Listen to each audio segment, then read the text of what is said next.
करे अब तैबा खुदा करे अब तैबा से ये बयान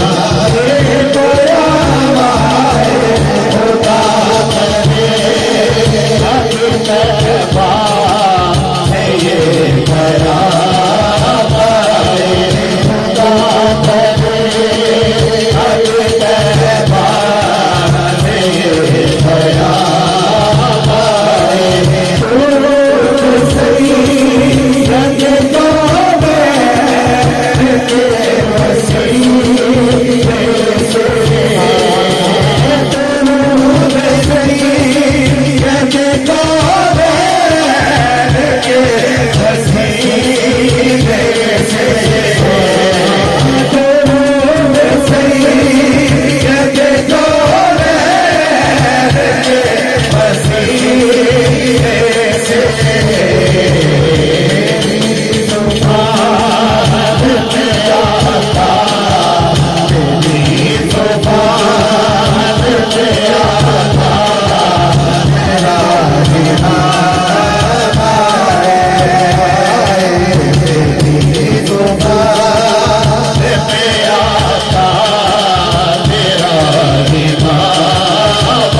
दुआ कोई नहीं के बंदा पाक सैयदा दा शेरे खुदा दा एने पैदा गुलाम बन जाए।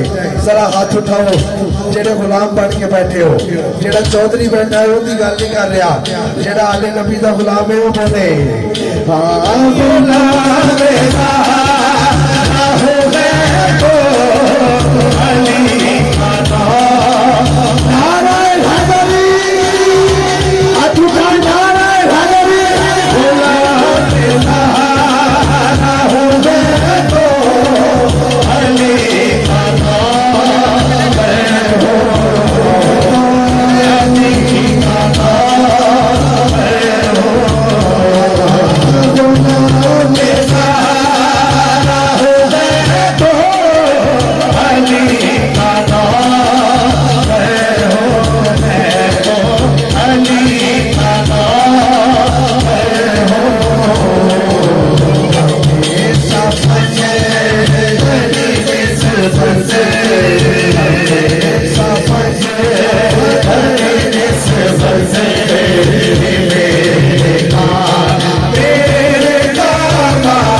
हुसैन का वास्ता खुदा की कसम रब नहीं मोड़ता। मैं दुआ कर रहा वा दोवें शहजादियों का वास्ता देके जेड़ा दोवें हाथ उठा के दुआ करे इस साल मदीने चला जावे। हाथ उठाओ जरा जिंदे सलामत ने हाथ उठा के सारे कहना है हाँ हुसैन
साथ अपनी